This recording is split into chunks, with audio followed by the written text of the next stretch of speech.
boards grown under a heavy pine chair.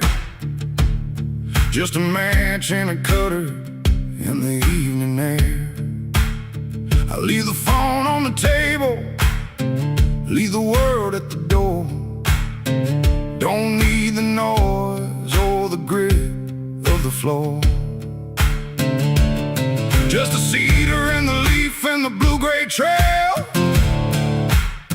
watching shadows grow long over the rusted rail. It's a 60-minute mercy, a slow burning grace, before I head to the lounge, to my rightful place. The torch flame flickers, the ash starts to gray.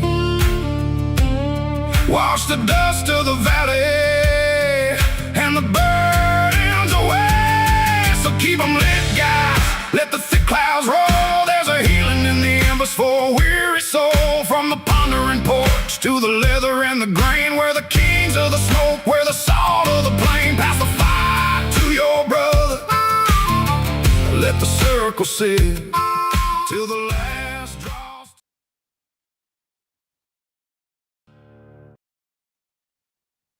Sorry about that. I accidentally hit a button and ended our song too soon. Let me go ahead and bring you in. So I want to just say hello and welcome to Keep 'em Lit, guys. I'm Keith Meisner, aka CigarPop, and it's great to have you all with us tonight. Our co-host Lance with Cigars Daily Review by Lance had an emergency and was not going to be able to join us. But tonight I wanted to introduce a very special guest. He's an award-winning singer, songwriter, producer, and music executive. He's earned multiple Billboard-charting singles, performed at renowned venues across the country, and he's been featured on outlets including BET, MTV, VH1. Our guest tonight's a true Renaissance man. He's the founder of Harvey Marie Cigars, but many people knew him first as a Billboard-charting recording artist, Antoine Dunn. Tonight, we'll talk about his journey from the music industry to the premium cigar industry and how the two worlds came together. All right, Antoine, go ahead and introduce yourself. Hey, Keith, man. Listen, man, pleasure, kind of being here with you, man. This is like our first time kind of meeting in person, but not quite in person. Again, my name is Antoine Dunn. It's a pleasure to be here. I am the founder of Harvey Marie Premium Cigars. And as you said, my experiences range from various realms of entrepreneurship, but most notably will be my experiences in the music business, which making a record, making a song, all these things certainly has some through lines and relativity to what we do with premium cigars. So I'm just glad to be here, man. Glad for our opportunity to be seen and heard, and excited to talk to you about what it is that we have, man, and get your feedback. Well, I appreciate you being on. And again, for our audience, unfortunately, our co-host Lance had an emergency with work and he got called away. So I am going to try to fill his shoes this evening. But tonight, what we're going to be doing, and again, I want to apologize because we never got a chance to finish that wonderful song, Keep 'em Lit. It was a great song, by the way. Thank you. That was my first time hearing it, man. It's pretty dope. Yeah,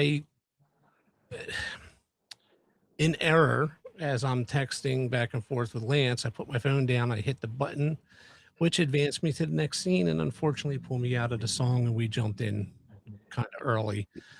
Yeah. But I have here in front of me 3 cigars. And if you want to tell the audience a little bit about them. Yeah, absolutely. So what you have there is kind of like the evolution of Harvey Marie Premium Cigars. So that's kind of like the benchmark for where we are now. So you're gonna have our Connecticut, which I like to call that my favorite breakfast cigar. It just kind of depends on everybody and what your thing is. But it's going to be creamy. It's going to be some light notes of cedar. It does have a little bit of spice to it on the retrohale, but nothing too major. You can handle it. And then we have our Habano, which is going to be Cuban seed, cultivated in Nicaragua, actually. And that one is going to have a lot more pepper, spice, tiny bit of leather, but not too serious. Quite enjoyable, medium. And then we also have our Maduro, which is going to be finished in a nice Mexican San Andreas wrapper.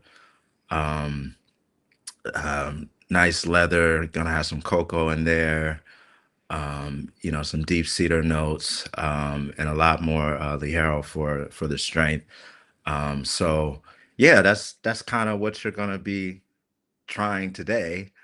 And so hopefully it's something that kind of tickles your fancy as we had these wonderful conversations about music and art and cigars and the through line between them all, man.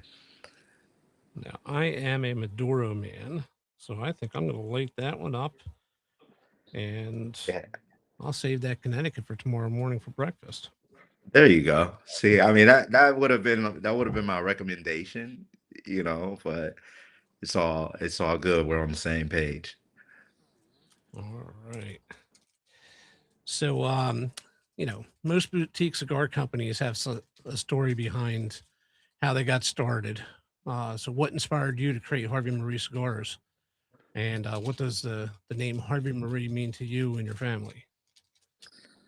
Oh man, you asked the best questions. So yeah, so Harvey Marie.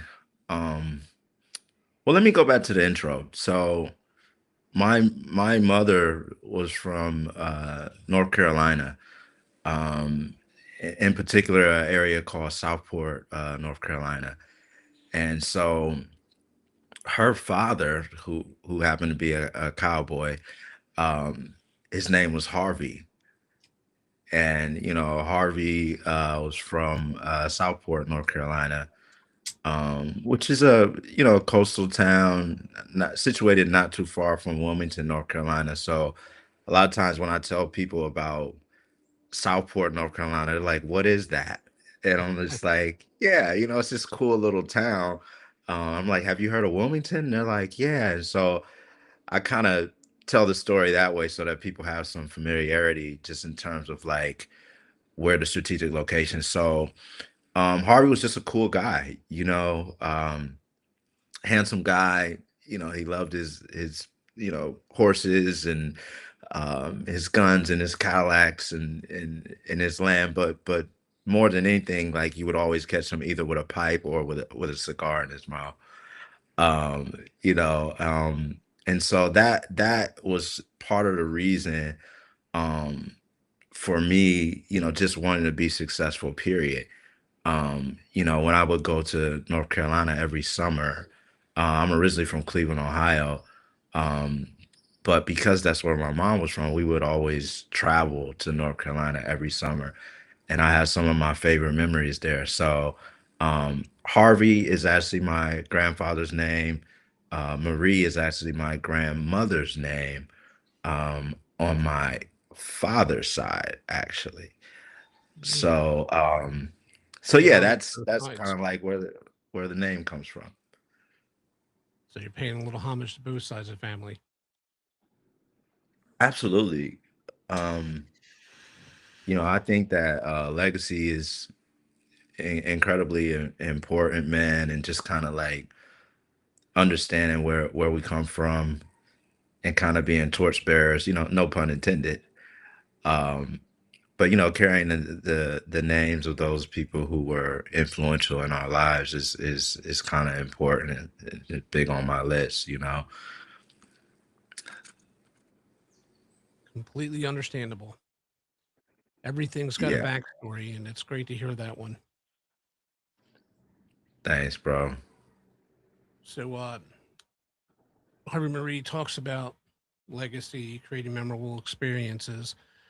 When someone finishes one of your cigars, what do you hope that they remember besides the flavor? Hmm. Man, I hope that they remember. the moment itself. Um, I think that what happens with cigars is that we don't smoke them, we enjoy them. And so if you are in fact enjoying a cigar, then it's almost like this forensic imprint that's in your mind of kind of like where you were, what you were doing the first time you had a Harvey Marie premium cigar.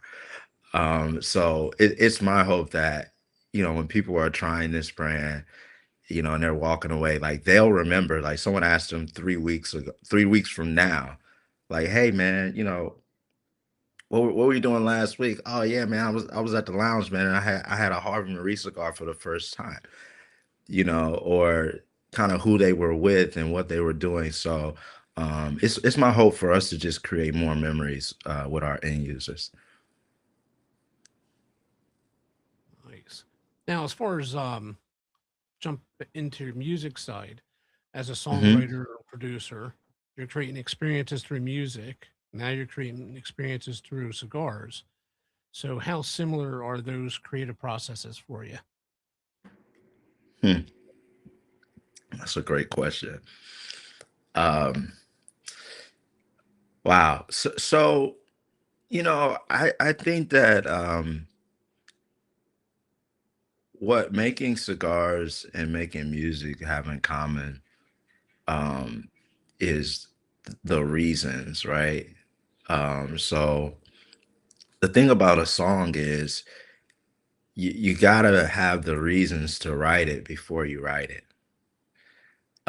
It's just one of those things. I mean, you can sit down to write a song and say, "Hey, I don't know what's gonna come out," but shortly thereafter, once you start writing, you know what you're feeling in your heart, and then that becomes the primary reason why you complete that work. So I think with cigars, it's like the why is very important for me, like just in life in general. Like, why am I doing what I'm doing? Why is the company named Harvey? And so for me, it's all about the why. And when you get into the creative process, obviously there's going to be some trial and error.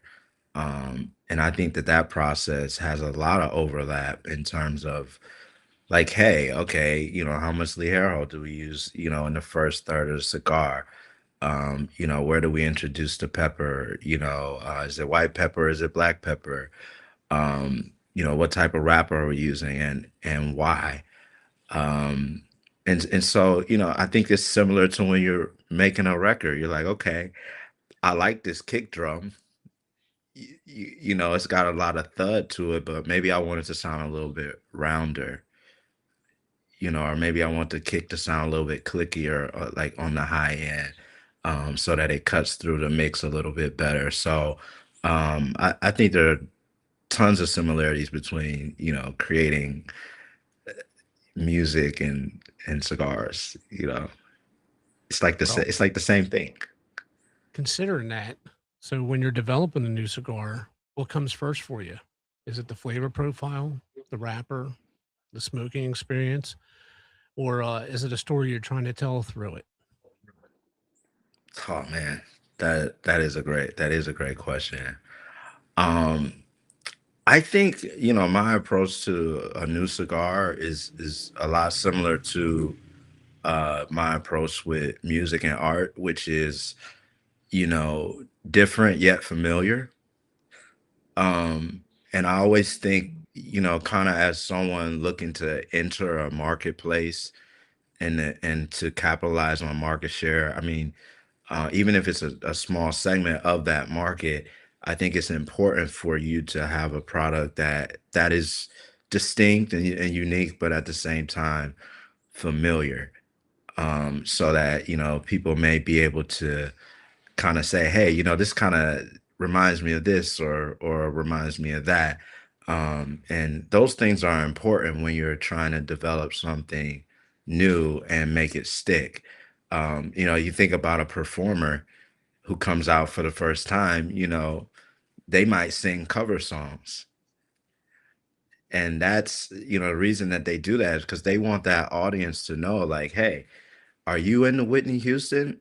Well, guess what? I can sing Whitney Houston too.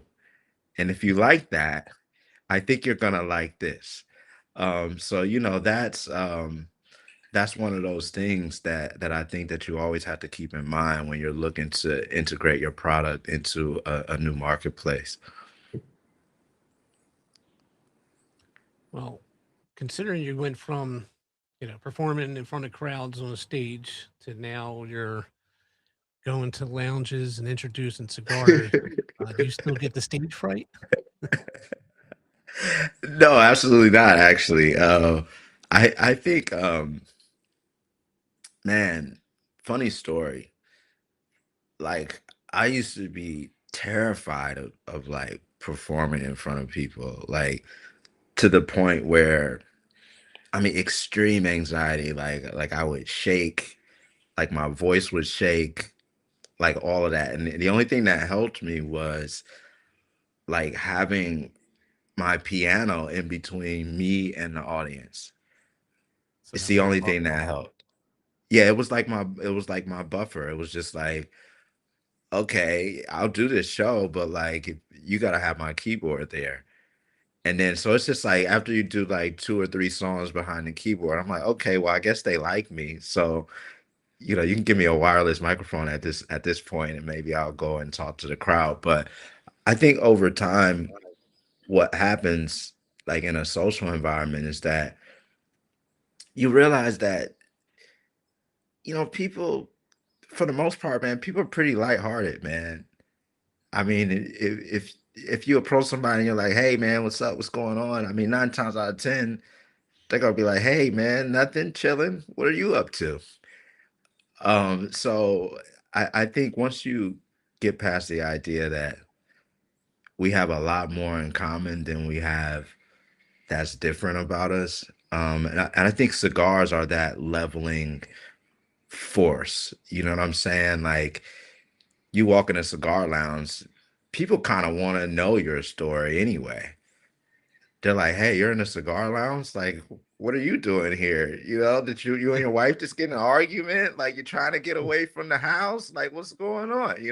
So it's a cool community to build a business on top of. Um, because in my opinion, like, the brothers and sisters of the Leaf, like they're not a judgmental bunch. They're just kind of like, yeah, we enjoy cigars. Oh, you do too? Hey, man, let's have a cigar. You Yeah. know, you, you, you want some whiskey with that? Because I got some whiskey in my locker. you know, Well, like, that's actually how when I put my song together, one of the lines in there is, uh, "There's a trucker, a lawman, and a hand from the mill. Doesn't matter what your walk of life is. You're all equal when you're sitting in the lounge. What brings us together is that leaf. It's the love of the that's right. leaf." And you know, I know that this is going to make me sound like an idiot, but I can't remember exactly how I did it word for word. But I talked about leaving uh, the titles and the labels in a gravelly rut. So you leave everything outside, and you're coming in. Nothing else matters. It's you, the cigar, it's the camaraderie, and I can see pulling camaraderie in from music and from cigars in the fact that, in all honesty, it's the same. You're going to be able Absolutely. you're going to have the people are going to gravitate to music if you went to, I don't know, let's say a club. You're there for music Hmm. or, libations, whatever. You go to a lounge, you're there for the cigars and the camaraderie. Um, there's a grounding force. It's an equalizer, and you know, taking your musical talents and blending a cigar, and then combining the two different worlds into one. That's a heck of an accomplishment. Yeah, man. Thank you, bro. I think that we're all on a journey, and the end of the story is yet to be told. So, I think when you look at the cover of a book, front cover, back cover, it's all about that meat in the middle, and what do we do with the time that we have left here, man? So, um, yeah, man, without getting too deep, man, let's keep having a good time, man. I'm really enjoying Yeah. this. No, same here. I mean, my next question was basically, there's we went from hundreds to now thousands of boutique cigar brands out there. Um, Hmm. what standards or quality control measures did you make in order to ensure that you were confident that the Harvey Marie cigar that you're putting out is worthy for it to carry your name? Honestly, bro, um, you know, honestly, just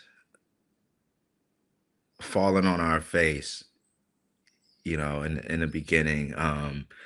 I think that, when you come down to, where we are, we're in the Dominican Republic. Um, and as this is one of the world's leaders as it comes to exports of rolled tobacco, particularly premium rolled tobacco. However, as a boutique, sometimes you don't have the budget or the resources to go with some of those larger manufacturing facilities. And so with that in mind, sometimes you're going off the word of some of these smaller operations, in terms of what their capacity and capabilities are, particularly as it relates to quality control. And I think that you find out rather quickly that people can say one thing and do something else sometimes. So I think for us in the beginning, the Dominican Republic, it has factories that are situated throughout. So, all the factories aren't just in the free zone or in Tamboril. You also have factories in Puerto Plata and in some neighboring areas to Tamboril. So, with that in mind, those different areas have different proximity to water, different levels of humidity, um, and so with that in mind, quality control is something that can be very hit or miss, particularly when you're not at what one of the legacy manufacturing places. So um yeah, I think we knew kind of like after we got to like our third or fourth factory. And I think what jumps out once you have a fit is how much the people at that factory care. It's not a matter of like you coming back and being like, hey, this isn't right, what's going on with this. I think it's more so when you have someone who's calling you and they're like, hey, I've been really thinking about this cigar and how we can make this better, how we can do this or do that. I think, once you get that from a strategic partner or a manufacturer or a master blender that you're working with, I think that, that's the foundation for you kind of achieving your quality control goals. And that's just my opinion on that. And for our audience, as you can see here on the screen, the website's at the bottom there, hmpremiumcigars.com.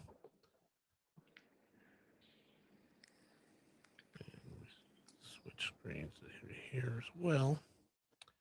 Man, I just love that background by the way, bro. Like it's freaking killer, and I kind of like that it has a little orange in the lights. I mean, I don't know if you did that on purpose, but I just kind of like that. Well, I think I gave you a little bit of background with me on this. I had gotten injured at work and basically damaged both my knees at the point I couldn't walk. I had to go in. I have had three surgeries. Two of them ended up being knee replacements. And that's when I went from being the occasional cigar smoker to being a full-time cigar smoker. Um, Full-time meaning instead of it just being like maybe one here or there during the week, maybe one on the weekend, to I'm literally at minimum one a day. Um, my goal is about 3 to 5. I actually set Wow. goals with it. But when I'm sitting there smoking a cigar, it's what actually led me to creating my first book, Puff and Ponder. I sat there and I I became one with myself more or less. I started, an inward reflection. I started thinking about where I'm at, where I want to be. Where did I want to be? I want to be in a lounge. I couldn't drive there. I was lucky to be able to walk out on my front porch, which I called my pondering porch. And I decided if I couldn't be in a lounge, I'll create myself a virtual lounge. And Hmm. if I was to open up my own lounge, that's what I would want to see. And it was the song Neon Lights. Um, it was on in the background. And I was like, you know what? I really got to get that Hmm. neon glow in there. I wanted that nice orange glow to cast over a beautiful leather sofa in a upscale cigar lounge. And like I said, I was on my pondering Hmm. porch, sitting in a rocking chair. But virtually, that's where I wanted to be, and it just became a staple. That's So awesome, man. that's now our background. Um, and like I Yeah, I said, mean, eventually I could do it. I'm going to build a lounge and make it look like that, even if it's just my home lounge, just for me to sit in. It's going to look like that. yeah, I hear you. I hear you. And looking at one of your pictures that is here on this carousel, um, I'm guessing you have a swimming pool at your property. Yeah, yeah. Man, I'd be It's a in that beautiful weather, sitting by the poolside, smoking a cigar, drink in hand, enjoying what? a Harvey Marie there. Yeah, no, absolutely. That has happened many a nights. And as you know how like technical things are, I was thinking to myself, I said, man, how can I be outside at 8 o'clock and get adequate light on my face? Because like that was like my whole thing, because it was just like, yo, like I haven't had a cigar today. I don't think I didn't have a cigar today. And so I'm just like, oh man, I'll probably have my first cigar today, while I'm on. And I just couldn't figure out how I was gonna do it. Like, it rains here a lot too, and you don't really know when it's Oh, coming. Yeah. so it's not like Florida Yeah. where it's pretty much clockwork. It's going to rain every day and around the same time. Yeah, yeah, no, here it's like, okay, it's all sunshine, and then like, something just comes in, and then next thing you know, it's just like, and you're like, oh, okay, it's raining. Yeah, and I didn't need those problems today, So you man. go And from and, and you sunshine to didn't, monsoon in seconds. Hmm. yeah, like you didn't want to have me doing an interview outside in the dark, bro. Like that just like that just wouldn't have worked out well, man. Oh, I Yeah, see. that's one of the reasons So why um, I always I always end up wearing my sunglasses because a couple different things was that uh, it became like a staple for me. It was every picture I had ever posted. I didn't realize it because I was outside smoking. I always had my sunglasses on. When I built my studio, I needed forward facing light. And hmm. as soon as I turned the light on, at that point, I couldn't see anything because I was getting blinded by the light. So even though Right. it's getting dark out, I got a flood lamp in my face. I'm wearing my sunglasses. So I'm literally wearing my sunglasses at night. That's hilarious, man. Like, people don't know, like, even artists, a lot of artists who are on stage and they have sunglasses on, people are like, oh man, these guys are always trying to look like stars or whatever on stage, and they don't realize they got like a whole line of like high intensity lights that are in their face. And it's funny because the sunglasses actually allow you to be able to see the stage better because the lights are so intense. I mean, if you don't have them, you could just walk right off the Right off the stage, and stage. yeah, it just end up in the audience. So, yeah, it's one of those things, man. Yeah, let me see if I. That'd be There you go. you falling off into the drums. Yeah, that would be me falling off the stage, which I never fell off the stage, but I did have a show in Charlotte. It's this place called NC Charlotte Music Factory, and I was touring with this other national artist, and someone like left a cable exposed, and they didn't tape it down, and I was on my way off stage, man. It was one of those like really long trips where you keep tripping over and over and over again. Um, but I didn't fall, but it was just kind of embarrassing because like everybody in the crowd was like, oh, oh, oh. It's just like, but you never quite hit the deck, but like everybody's like, he looks like he's gonna fall. But yeah, that was like the closest thing that I've had to like falling on stage. Did you have an instrument in your hands? I did not. Oh, No, I did not. That was a track show. So, I just had like backing tracks or whatever, but it was just a lot of stuff on the stage. Like, I think sometimes, like, when you're like opening for an artist that's bigger than you, they've got the whole kit and caboodle behind you. Like fucking 10, excuse my language, freaking 10 drum sets and stuff behind you, and like they got like everything back there, and they're like, yeah, you go up there and you do your like 20, 30 minutes or whatever, and then you get out of the way. But like you got to work your way around all this stuff that they got on the stage. You know what I'm saying? It's like, yeah, who put this here? Like, why is this amp right here? Like nobody's playing this right now. yeah, and I can imagine that. It's dark on the stage. You got light in your face, and then you're trying to run off stage, and there's a like a black amp in your way or something, so it blends right in with the stage. Uh, Yeah, yeah. So, as an artist, how much does creativity influence the way you blend and market your cigars? So, should I go and answer that? oh yeah. Sorry, I had up your notes here about your history and everything, and I was covering up the chat, so I apologize about that. So that No, is it's okay. actually Lance, who is our typically our co-host for tonight. Lance, what's up, bro? Apologize, I can't be there. What's this here? What's the biggest challenge you faced when launching your cigar brand? Hmm. Biggest challenge. I think the biggest challenge was people taking you seriously. Um, I think that like there's this reluctance to kind of like get in a relationship with a boutique brand because there's a stigma that like you're not going to be around that long.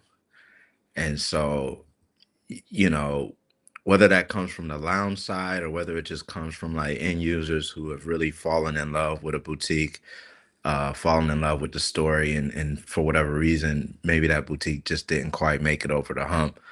Um, so and there's a lot of inertia with starting anything new, you know what I mean? But I think with cigars, there's probably a little more inertia because it's a crowded space, you know, and then you have like legacies, you got legacies like Cohiba USA, like coming out with like a cigar that's at a price point that's between $9 to $11, which that's a space where a boutique could live. But then now you Right. got a legacy that's coming in, and they're like, oh man, here's this Rubicon, for $10, and you're like, what are you doing down here? It's like, go back up there with the Placencias and everybody else, but um everybody's got to find a little bit more, market share, and a mechanism to like have the turns happen faster, have the product move faster. It's just like when Mercedes came out with with that little C class, and a lot of the Mercedes cats, they're like, "Yo, man, what are you guys doing?" And they're like, "Yeah, I mean, we're getting our butts kicked by Lexus and Acura and everybody else that's coming out with something that's like right on the border of like affordable luxury." And they're like, "Man, we want some of that affordable luxury money too." So yeah, I mean, that's a Yeah. long-winded way of saying, like, yeah, the hardest thing is getting people to take you seriously. One, um, the price point is getting a little crowded because again, you do have legacies that are kind of playing down in that same price range. Um, but then also, the end users are kind of like reluctant to give you a chance, as are the lounges, because they're like, hey, if I get my end users hooked on this, am I going to be able to get this in? Or Yeah. are you guys going to go away? So yeah, that was that question. Yeah. And one of the things with lounges, I know that the majority of our audience, uh, they like the boutique. Obviously they're smoking the legacy brands, but they also enjoy the boutique because they get to see the quality put into a cigar, the flavor nuance that maybe you're not going to pick up on a large scale production cigar.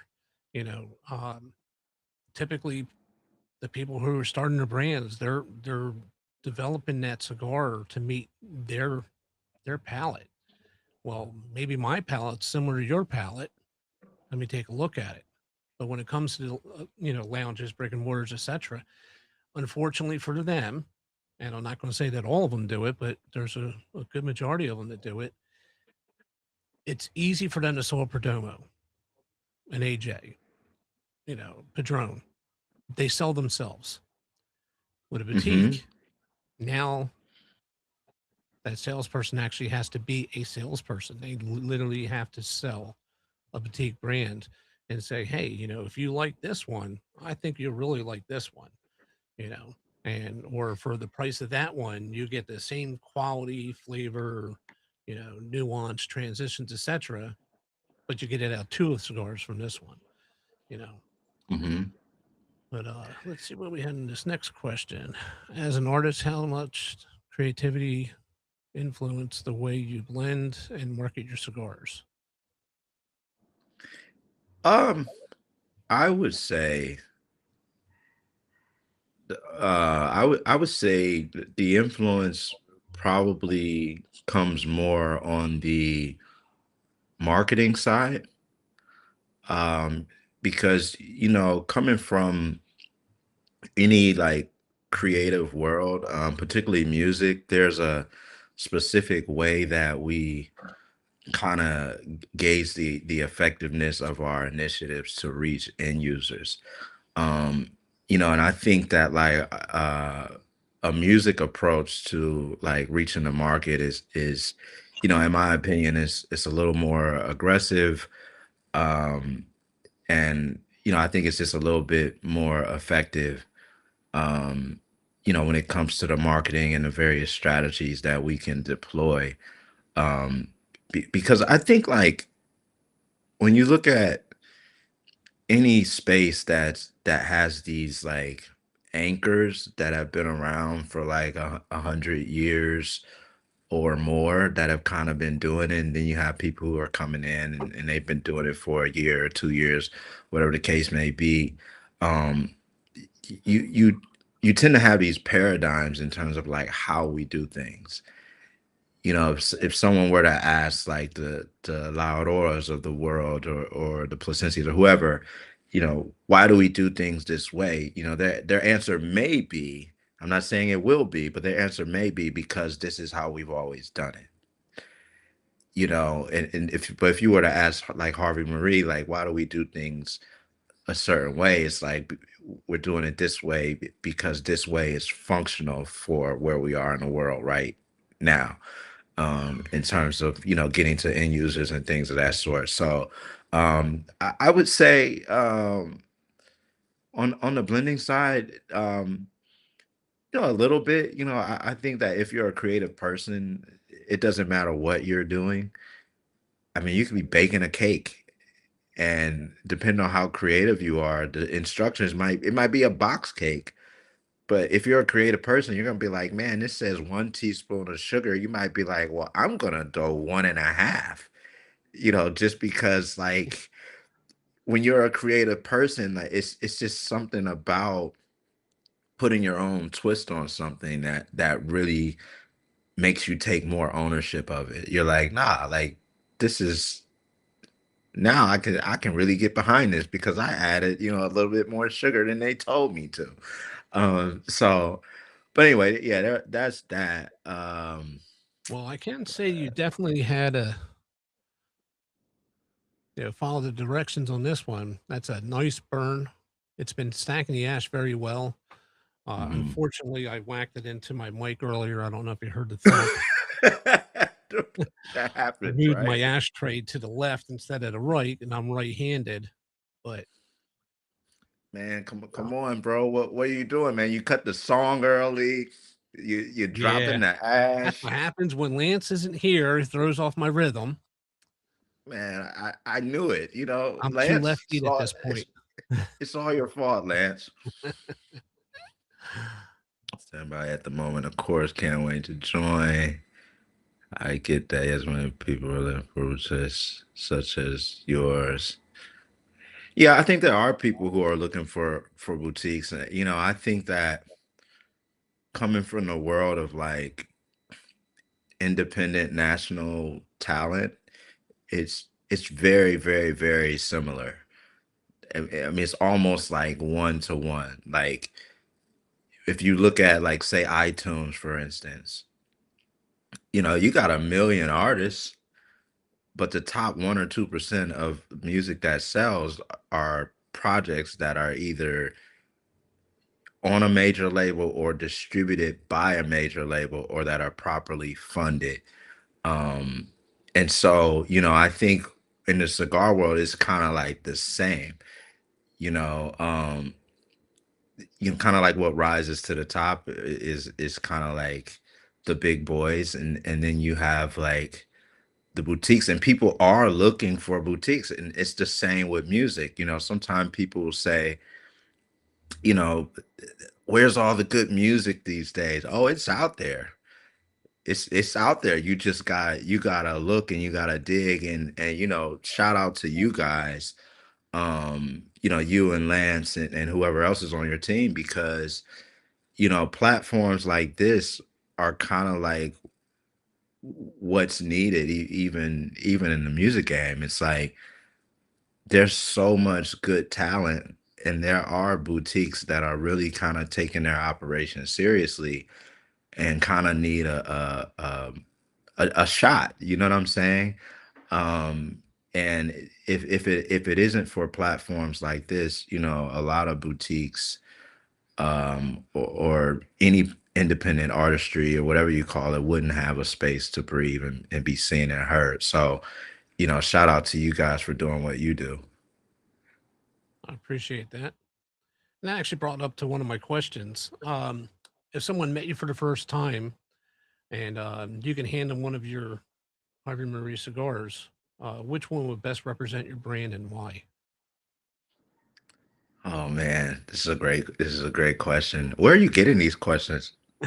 And let me find out you got like a chat bot behind you, like giving you all the best questions in the world to ask. So, Well, I man, hate to say this, but part of my career was I worked in insurance industry, and I also had to do investigations and recorded statements and things of that sort. Mhm. So I got used to, put myself in their shoes. thinking about what's in between both me and them, and then how it's going to connect to everybody else. So I sat there and I thought about what is it as a consumer, what I'd be interested in hearing, and that's why I Mhm. presented these questions. Hopefully, I'm not, making it like an interrogation and more of a casual Nah, flow conversation, enjoying a nah, cigar, a bro. nice drink, which I had to top off again. And speaking of which, to our audience, if you don't have Harvey Marie, tell us in the chat what it is that you're smoking, what you're drinking tonight. I'm actually pairing this Maduro with a little wild turkey. So, to answer your question, because I think you just asked me, like, okay, if I could recommend any cigar, what would it be? Right? Yeah, what would best represent your brand if you were to give somebody a cigar for the first time? It would be this. It would be this. It would be our Harvey Marie Evolution.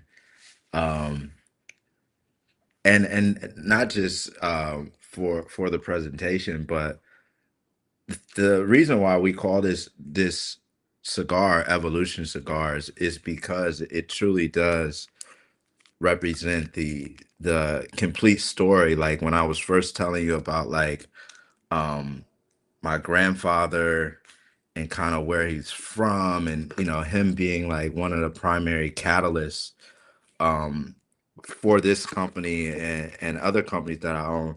um I would recommend this cigar because it encapsulates the entire story, kind of everything that we are.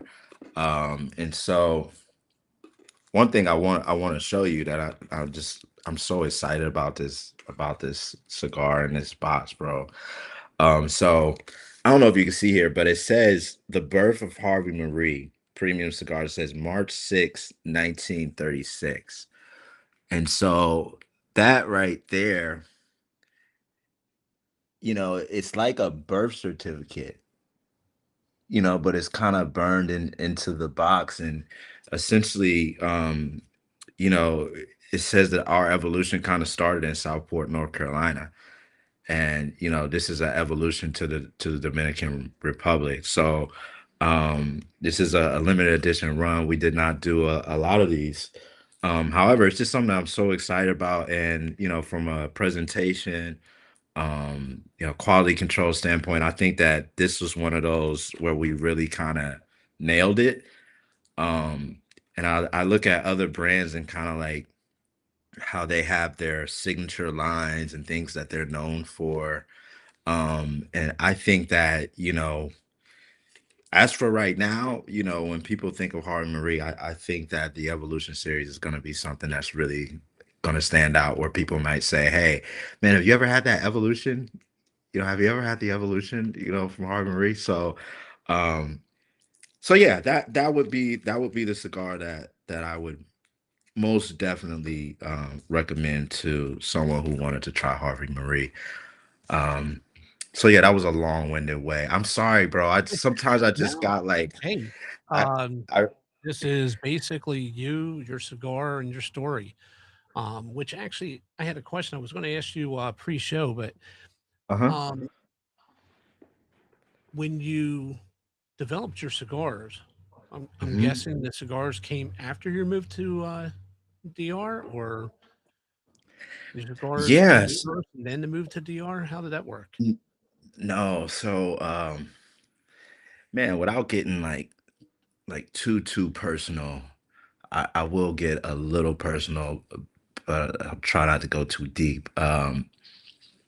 So this company was kind of like birthed out of a tragedy of sorts. Um, I actually lost a baby, and so it was like when I came here, it was kind of all about the excitement of being a dad, and kind of all these kinds of things, and also kind of like new beginnings. Um, I love the U.S. But was in L.A. for the last 5 years doing like music for film, television, little acting, and stuff like that, voiceover work. Um, but DR was a new start, but it was a rocky start, and so I kind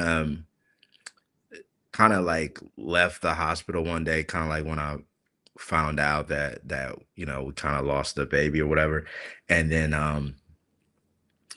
I know the smell of a cigar anywhere, bro.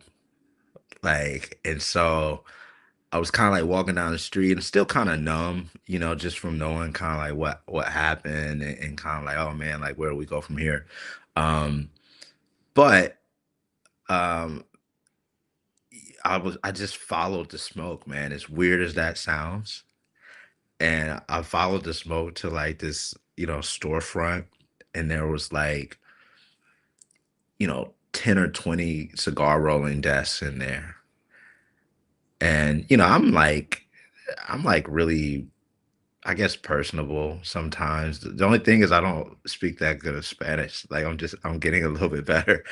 Um, but I told my old lady, I said, hey, why don't we, go in here and holler at these people, and ask them a couple questions, and see how long they've been here, and what it is that they do. And that was kind of the thing that opened the door for us to kind of get in the game.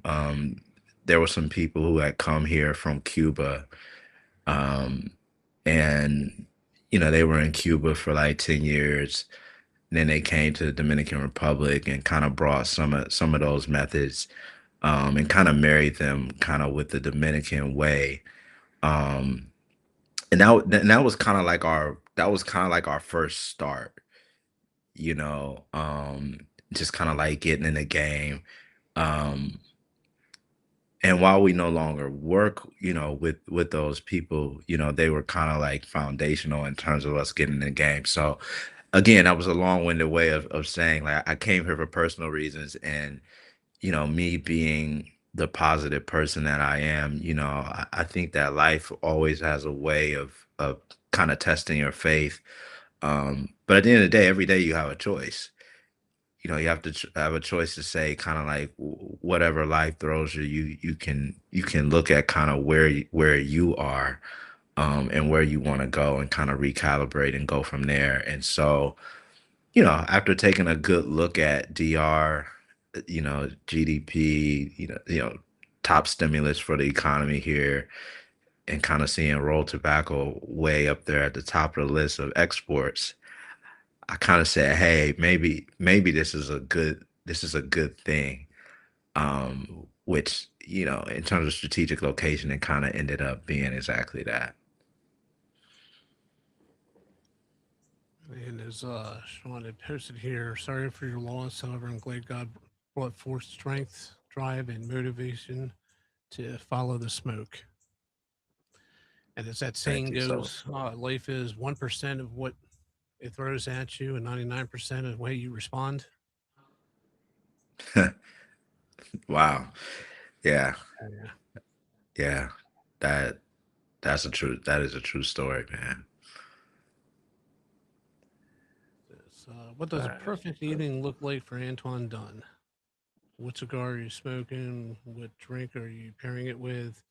And what music are you playing? Oh man. You guys and these great questions. Oh man, perfect night. Man, perfect night is like no work to do, which is, as an entrepreneur, you guys know that's a tough one. Uh because you don't know when the phone's gonna ring, and when it does, you kind of just gotta get to work. Uh, so perfect night looks like nothing to do tomorrow that's pressing. Like, I think you gotta start there, because that lays the foundation for perfect night, right? Um, let's see, what cigar are you smoking? Oh man. I mean, clearly I'm smoking a Harvey Marie, right? I was gonna say, that's gotta I be mean your that's first reach. I mean that's the only appropriate answer. Um, while I do call, our Connecticut because of how creamy it is and light, flavorful, I call that my breakfast cigar. However, um, it's a good finisher too, particularly if you're gonna pair it with, a bourbon or a whiskey. So, for instance, I have like I would do a Connecticut with this here, like this Maker's Mark. So, I really enjoy Makers. I really enjoy Jack Daniels as well. Um, what I find is, with the lighter smokes, like your Connecticut's, um, you know, whatever it is you're pairing them with, that cigar can tend to take on the characteristics of whatever it is that you're actually pairing it with as well. So, it might be a light smoke, but I mean, if you got a 40 proof or something like that, it it's kind of a nice little tornado there that you got happening. So, yeah, perfect night for me, bro. Again, number one, nothing to do in the morning that's pressing. Number two, Connecticut. Three, a nice whiskey or a bourbon. I'm cool with a Jack. I also do like a Jack Tennessee Honey actually as well, believe it or not, with a Connecticut. So, but yeah, that's me. Oh, see, you see what I'm saying? You see, but the music that's playing. So the music that would be playing, right? John Mayer. Well, anything off the Continuum album, I'll be listening to. But like John Mayer, like Gravity, love that record. Um, anything bluesy, you know, anything bluesy. I would be listening to your song, Miss My Love. Oh man, damn. I love that song too.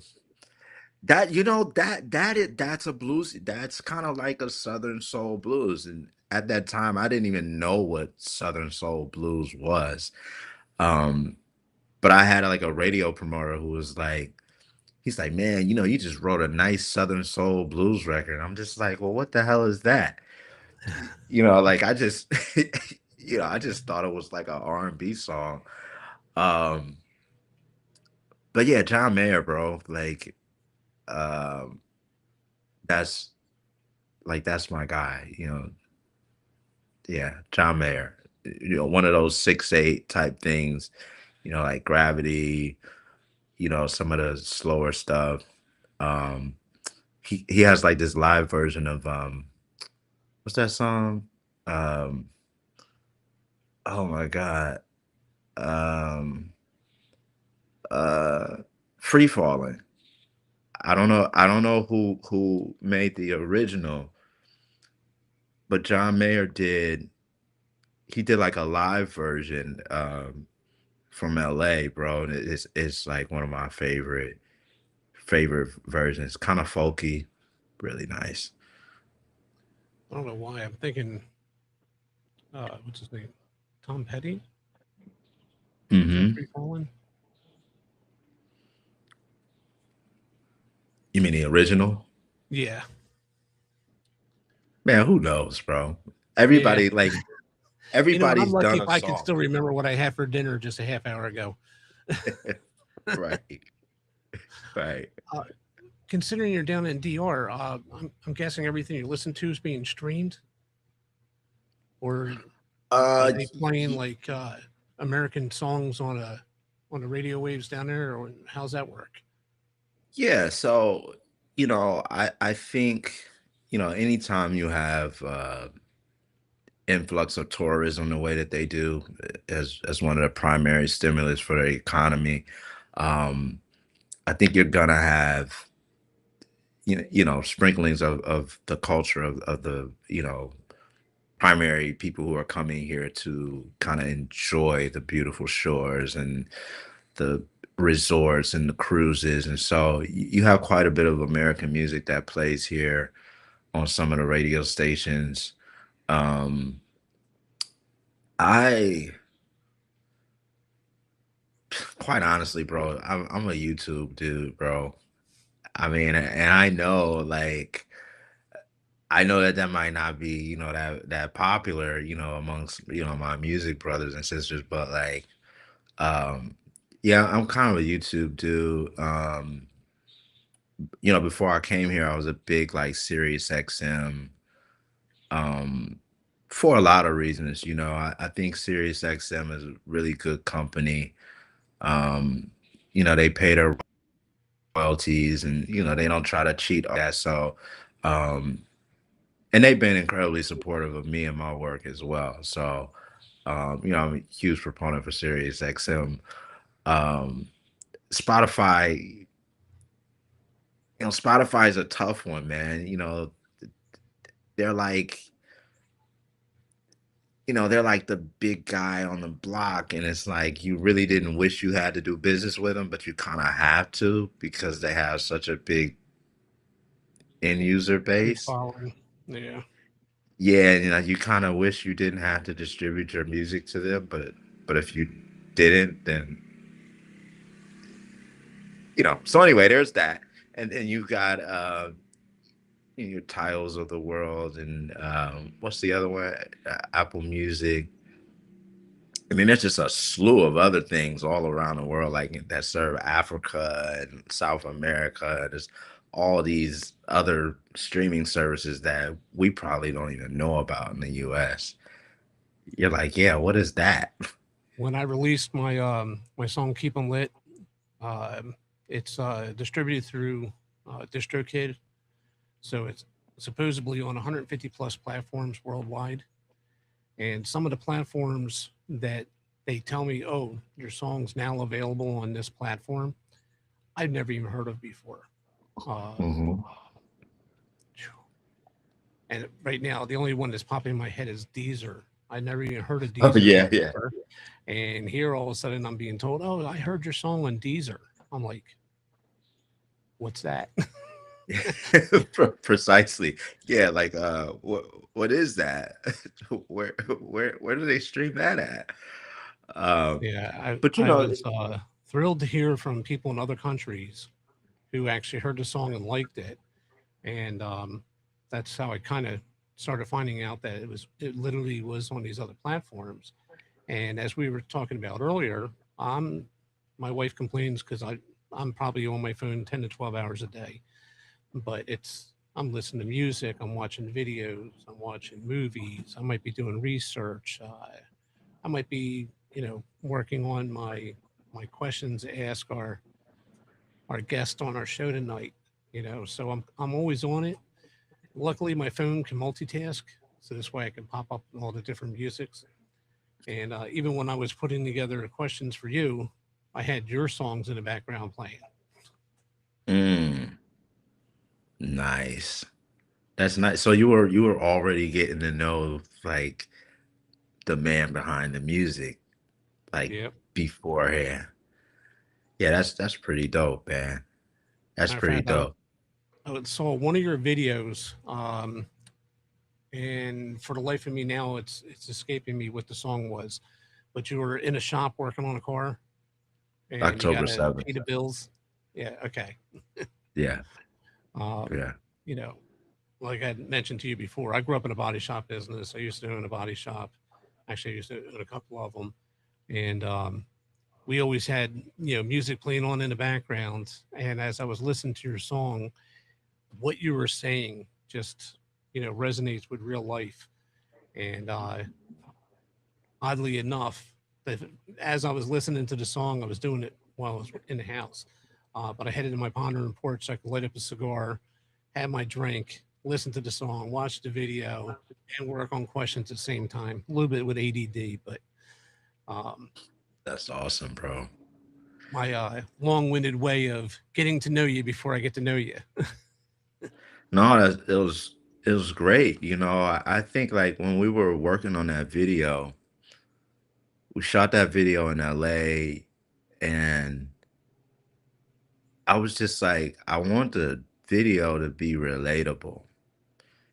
I think sometimes like like from a marketing standpoint, sometimes we think that we have to do these extravagant things to really garner attention from like a potential customer base, and it's not true. I think sometimes you have to meet people where they are. And with me having a background in collision technology, in custom paint and graphics, um and I was like, yo, like, well, what if I was in a shop and I was like using a grinder, and like they're like, well, yeah, who's gonna be using a grinder? It's like, no, I'm gonna be using a grinder. And like, what do you mean you're gonna be using a grinder? It's like, yeah, I'm gonna be using a grinder. Like, and so you're gonna be doing that and singing at the same time. And I'm like, yeah. And it was like it was like they didn't want to do it. I guess they Really? thought I was gonna like, well, they thought I was gonna like cut my leg off. I mean, it's Hollywood, right? So in their mind, it's like, yeah, we got people who can come in and we'll do a close up on their hands, and then we'll have you hold it, and then we'll handle that in post production. Like, there's no reason for you to risk your life with a grinder. And it's like, no, I went to school for 4 years, like for collision technology. I worked in a body shop. Like, it's gonna be okay. Um, and so I had a buddy.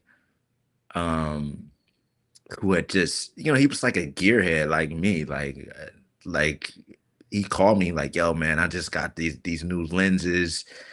Man, it's nice, man. We could do something that looks retro or whatever. Like, man, we mount a camera to a retro car. Like, what do you want to do? I said, man, what do you want to do?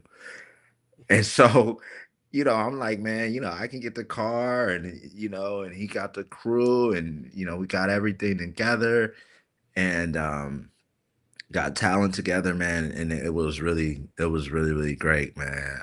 Actually love that song. Yeah, it was a When you good one. started off in music, I mean, obviously you had your background going through school, getting into the body shop and custom paint and everything. Um, was music always a part of it? What led you into, you know, producing It's and yeah. singing? And did you, produce your own songs first before you got picked up by a label or anything? How'd that work? Mhm. Yeah, so it's a funny story. Like, this all started in high school, and I started teaching myself how to play the piano in high school, and I was one of those kids. I was just completely uninterested in school.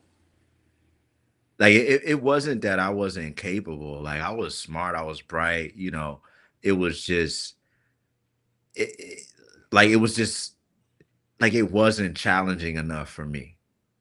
And so it was like I didn't want to be in the classroom with the other kids, because I was just like, yeah, I already know all of this. And so what I started doing was cutting class to go play the grand piano in the auditorium. And so what ended up happening was there was actually a security guard who actually smokes my cigars now. It's kind of funny. Oh, there you Um, go. but like he used to like, oh, but kids used to do all kinds of stuff in the auditorium. I mean, they were having sex, they were doing all kinds of stuff. And he would open the door and he would just like make sure it was me in there, because he knew that I really just wanted to get better on piano. And so he could kind of peep his head in, and he would like give me a nod, like, okay, you're not one of the knuckleheads. And he would kind of let me do my thing. And what was crazy is, so my grades started to slip because I was cutting class so much. And so my guidance counselor calls me to her office, and she's like, at this rate, you're not going to graduate on time. And I'm like, what? And she's like, yeah, I mean, with your grades at this rate, you're not going to graduate on time. And so she carved out this 2-year plan for me. We had these things called career prep classes, where if you did a career prep track, basically one of your classes throughout the day was worth 3 classes. So you were in that class for 3 days, but it had to be career prep. So you could do like auto collision, you can do mechanics, you could do cosmetology, all like trade based kind of things. And so she said, I had this plan for you. And if you do this for the next 2 years, you'll be able to graduate on time. But you have to be able to get like either an A or a B for the rest of the semesters you're in high school. And that's the only way you're going to graduate on time. So I took auto collision technology, which was great because it was a challenge. It was hands on. Like I had to, learn how to sand and mask and I had to learn how to, spray a clear coat without it having it runny and all that stuff. Like, I had to learn how to do all kinds of things. So Yeah, lay so that I paint, was lay that clear on so it doesn't look like it needs a sun-kissed sticker on it because of all the orange paint. exactly, exactly. So it's just like, but it was great because my teacher, man, like he loved me, man. I was one of his best students, man, because I don't know, I've always had this thing where I always want to outdo myself.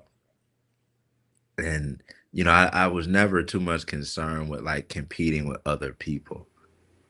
I always felt like other people, you guys are great. You do whatever you want to do. I'm happy for you. What's for you is not for me. And I don't know how it kind of skipped me, but like I know sometimes people get caught up on comparing themselves to other people, but for whatever reason, I was always incredibly happy to see other people succeed at whatever it was they were trying to do. Um, because like hell, I'm not trying to do that. What do I care for? Hmm. It's like it's like you go to the moon, and it's like now it's like, yeah, I want to be Neil Armstrong. No, I don't want to go up there. Like, that was for him. Like, I don't know who I'm gonna meet up there, if they're gonna like me or not, or whatever. So, um, but yeah, so from there, it's like I was still doing music though. So I was in a show choir. I was in a cappella choir, which was like a advanced choral group. And then I had my own band called Heaven Sent, which was like me and a couple of my buddies, and we all were terrible. Like it was like well, the one guy, it was this guy named Eli Call. He played guitar, and none of us had like an extensive music vocabulary, but together we were just like we were all bad enough individually that together we sounded good because like it was like the Beatles, like none of them like individually when they started were like something really impressive, but like together it's like, oh shit, like man, these guys together they sound pretty good. Like that was us. And it's funny because My wife watches The Voice, and as much as it's supposed to be an individual competing, I love when they get the duos and trios because you can really hear where, you know, yeah, they sound good as an individual, but when you put them into a group, oh my God, the way they harmonize, it beautifully meshes. I mean, it's the kind of sound that I would actually go out and buy because it sounds that good together.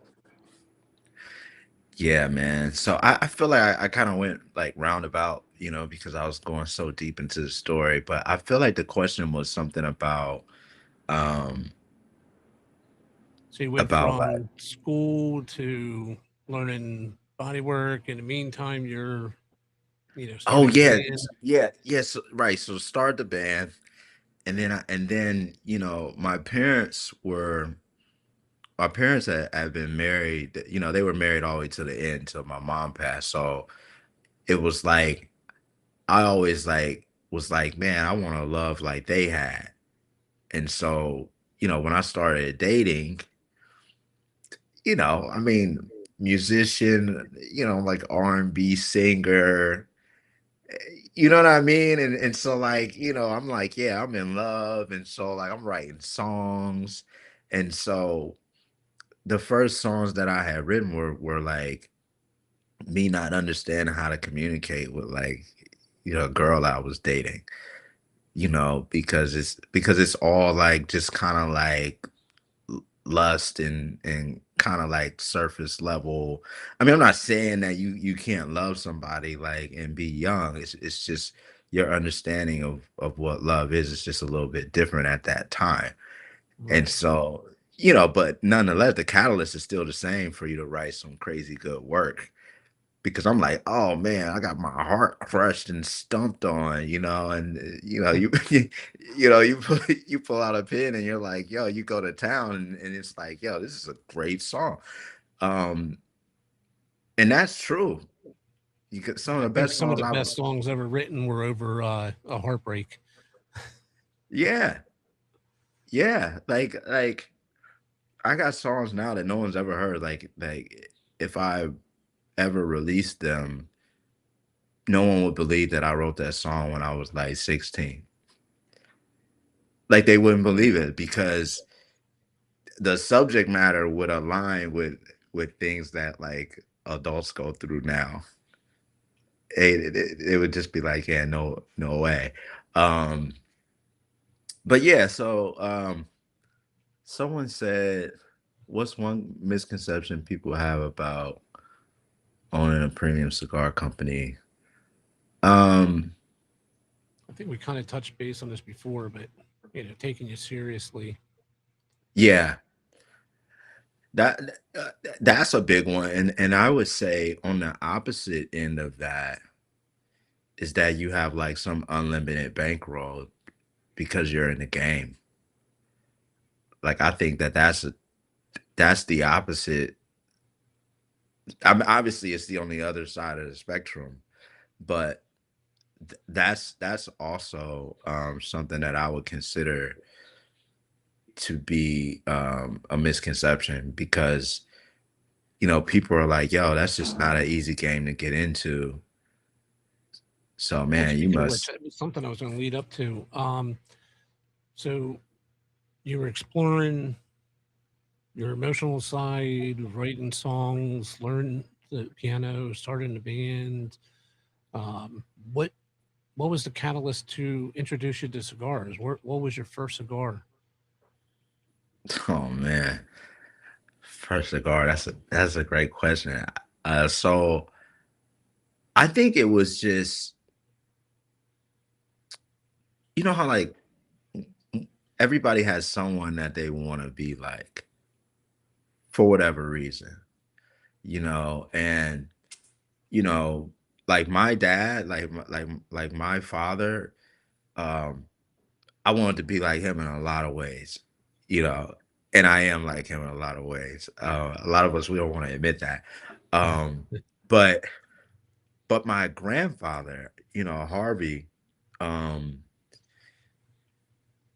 I mean, he was like the dude you just wanted to be like. You know what I mean? The dude always drove a Cadillac, he was handsome, he always dressed nice, and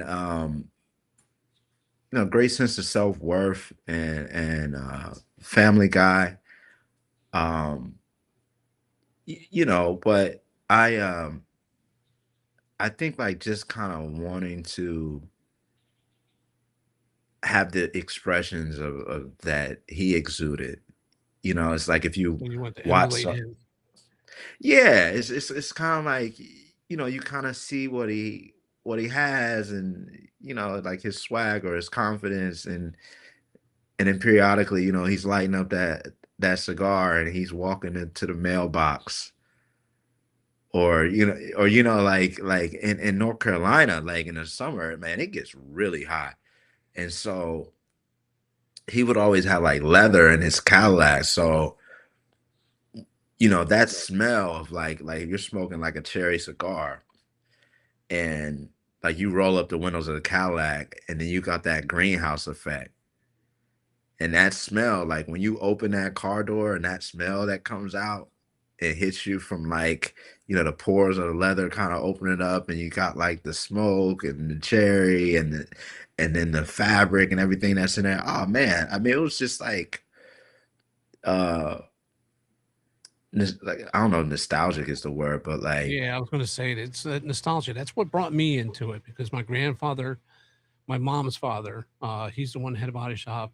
I'm not sure if I told you about this before or not. I'm third generation body shop, but both my grandfathers worked at the shop that I worked at. My grandfather, my mom's father owned the shop. My dad's father, when he retired, he worked at the shop as well. And my dad and my grand and his father, they smoked cigarettes. mhm, That that was their thing. My mom's father, he smoked cigarettes, but he also smoked cigars. He smoked pipes. He would sit on his porch and pack a bowl and smoke a pipe, or he'd break out with a cigar and light it. And here I am, learning all I can with him, spending as much time as I can with him. And it mhm, was the aromas that one day I was going by somebody who was smoking a cigar and it went like a light bulb. And I'm like, man, I felt like in the cartoons, like all of a sudden I was like, I was way back here and then all of a sudden I'm way up here. It just brought me, back in time to where I was sitting on the porch with my grandfather while he was smoking a cigar. And that that aroma just, triggers something. Same thing with the pipe. Every time I smell pipe tobacco, it's like, kind of wish that, if I had, somebody that I could sit, either living or deceased, that I could sit down in the lounge with and smoke a cigar with, who would it be? It would be my grandfather hmm, because, at the wow, time, yeah, he knew I smoked cigarettes. I smoked cigarettes in front of him at the shop, but I never did the pipe. I never did the cigars until after he had passed. As a matter of fact, I didn't even mm, smoke my first pipe until last year, and I realized while sitting on the porch and I was smoking a pipe, and I opened up the Captain Black pipe tobacco. mhm, Boom! That was like the trigger. It reminded me of the times I'd be with my grandfather, and he's sitting there smoking his pipe. It was the same aromas and the same memories coming back, and that's kind of what propelled me to stay in this industry because it's not a habit, it's not a vice, it's an opportunity to sit and reflect. And mhm. I get to reflect on, great memories I had with my parents and my grandparents. Unfortunately, all my parents and my grandparents are all passed on, but I'm sorry to hear I'm that, hoping that man. this is something I could pass on to my kids. I have a Tupperware for each kid, so when I pass, each one of the kids gets a Tupperware. Man, I think that we got a lot in common, bro. Um, because Except you can still carry a tune. I couldn't carry a tune if you put it in a bucket. hey, listen, man, that's what writing some good prompts in AI is for.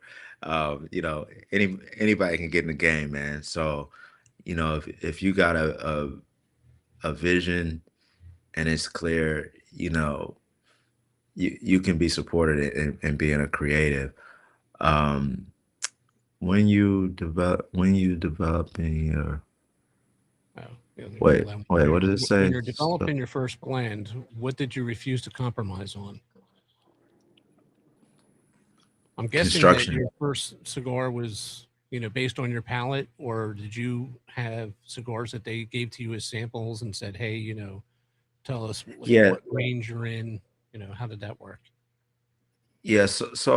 Again, so when we were talking about marketing, there was a question earlier about there was a question earlier about oh man, there were some things that I missed. But at any rate, there was a question earlier about kind of like marketing and things like that. And um I think for me, it was kind of like what you're up against is competing for the attention of the end user first.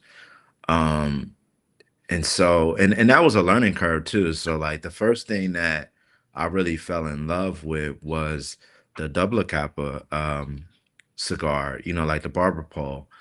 When we first started. Reason being is um, I felt like if it was something that could be done well, um, it has a certain allure to it. Now, there are some really, really serious cigar smokers that really just really don't agree with the idea of having, two wrappers on a cigar. Everybody has their own thing, but again, that was kind of like coming from the marketing side of me. Says like, okay, why do you uh put this particular cigar in this type of packaging, for instance? Because again, like uh familiar, different yet familiar.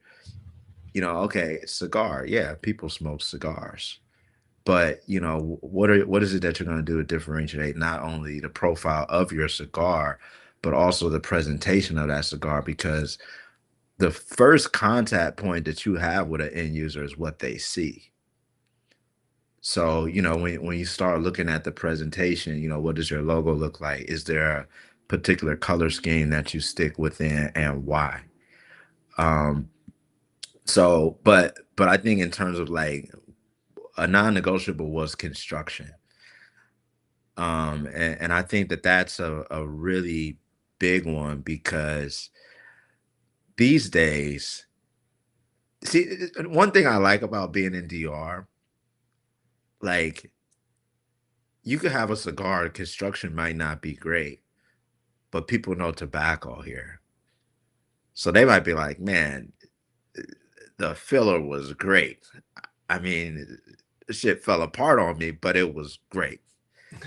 So work on your work on your construction, maybe do something with your binder, you know, maybe press a little bit longer, let's age it or whatever. But like if something inside of the cigar was good, they'll give you that. Whereas I feel like the consumer on the US side is a lot more like unforgiving.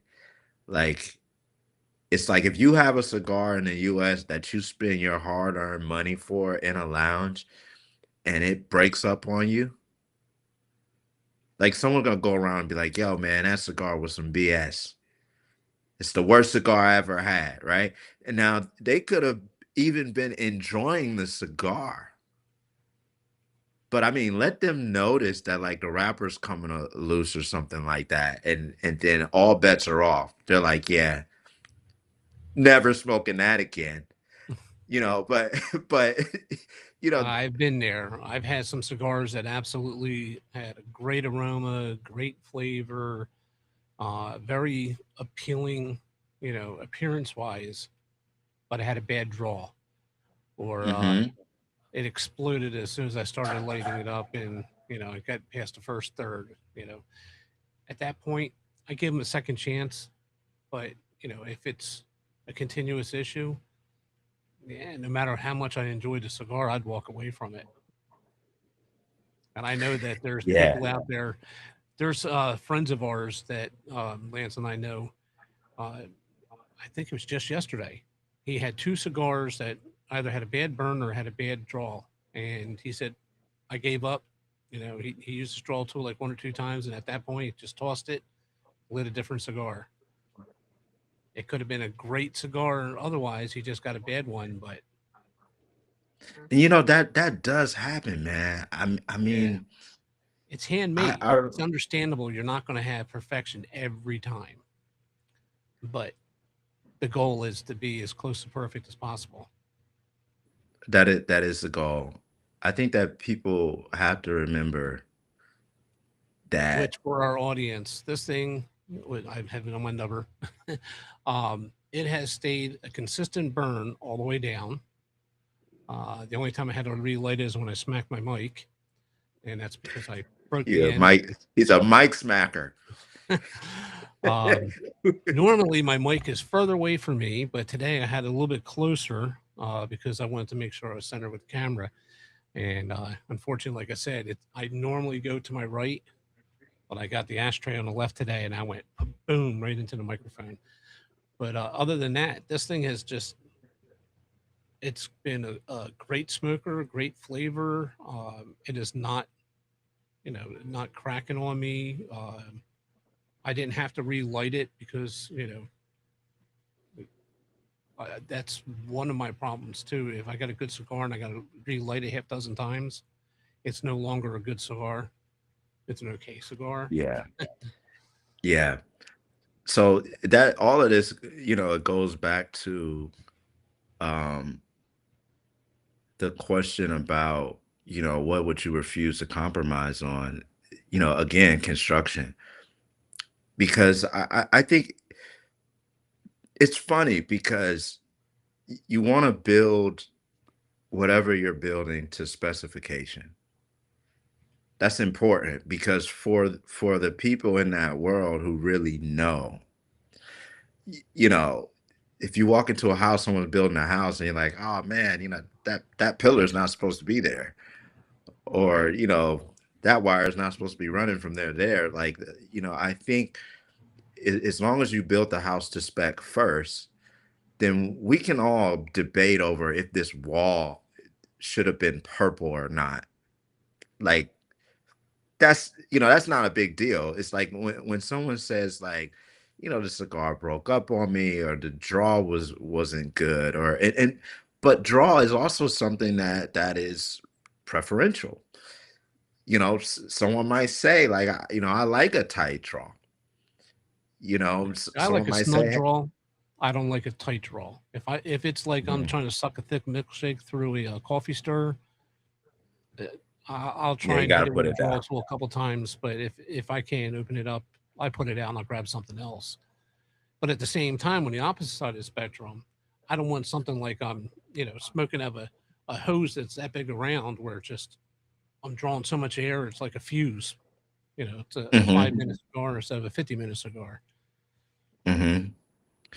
Yeah, man. I just think that the reason why construction is really important as a boutique and as someone entering the marketplace is there's already kind of like again, there's a stigma that, you're not going to be able to keep up with the operational capacity and the QC measures that, the legacy brands have.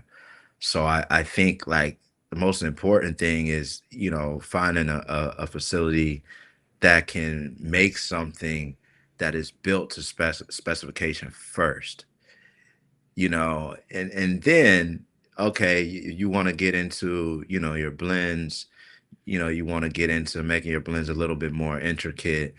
Um, that's cool, but just make sure you're somewhere where the cigar is gonna burn right, the draw is gonna be kind of ideal, and those kinds of things. But I'll tell you, bro, like, when I'm in New York, sometime I'm at the Davidoff Lounge in Manhattan. I mean, I've had 40, $50 cigars just implode on me. Monte Cristos and Davidoffs, and this is a $50 cigar. And so, it's not uncommon, for that to happen. And um something else that I'll say is that we really underestimate the power of how we're lighting the cigar when it comes to our cigar smoking experience. It's like, are you really toasting a cigar, or are you taking a butane lighter to it, and are you like just burning the hell out of it, and then because you could be overheating the cigar as well.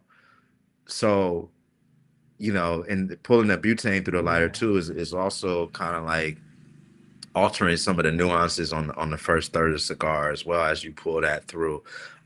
So you know, I it's mean, I find myself, even if I'm smoking some yard gar, I still light it the same way. I'll toast the foot and then I'll slowly rotate it as I'm lighting it.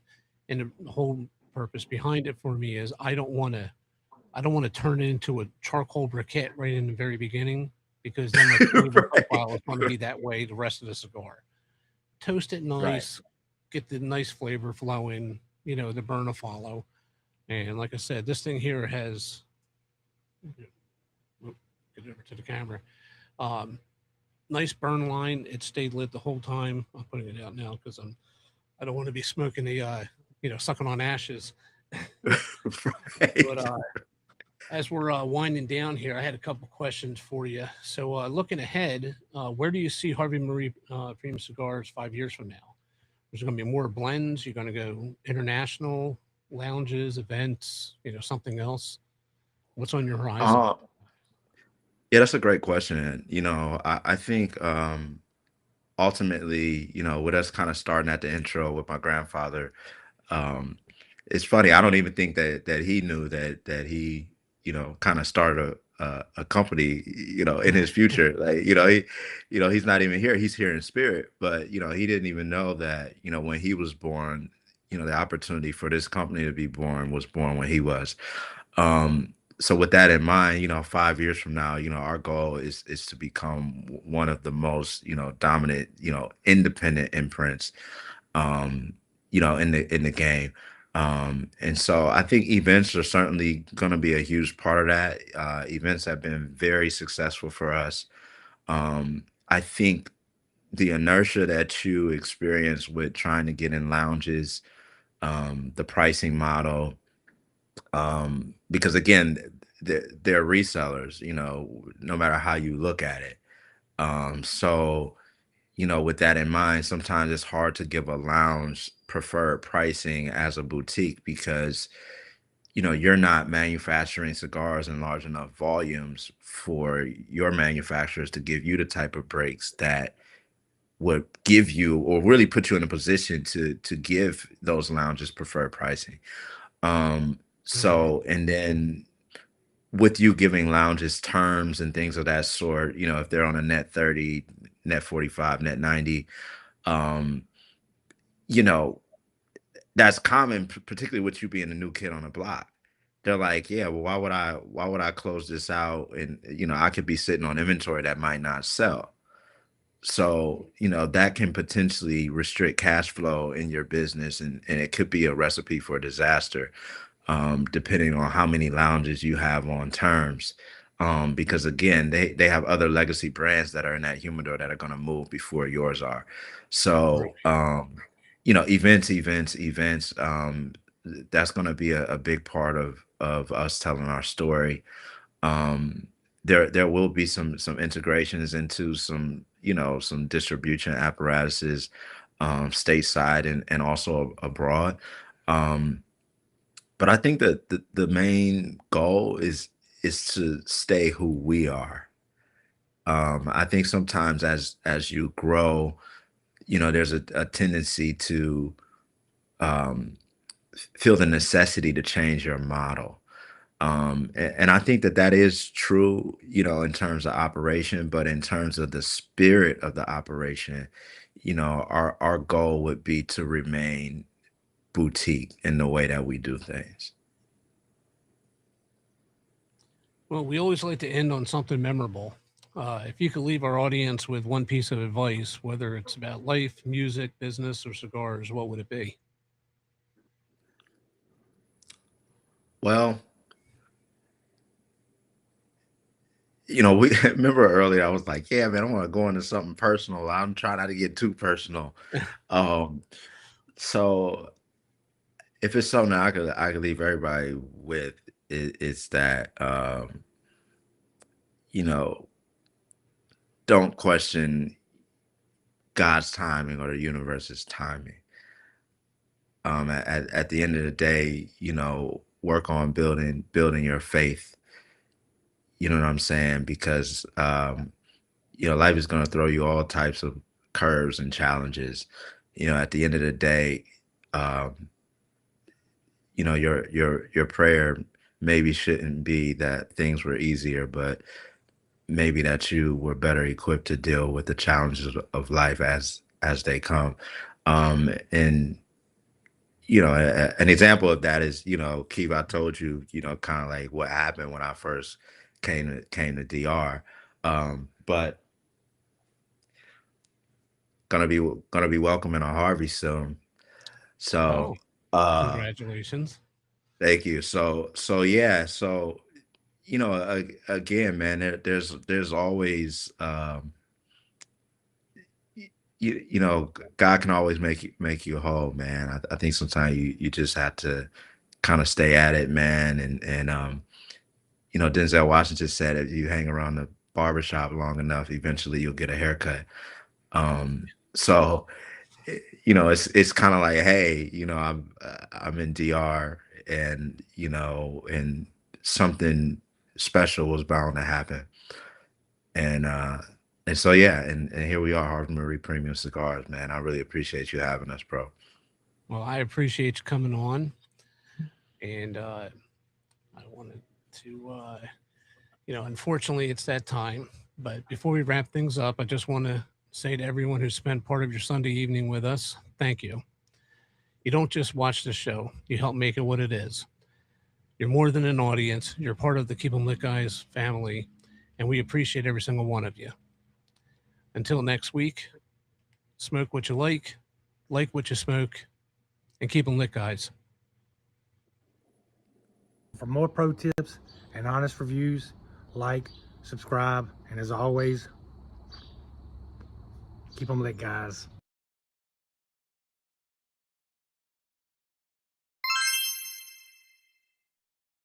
Thanks for watching.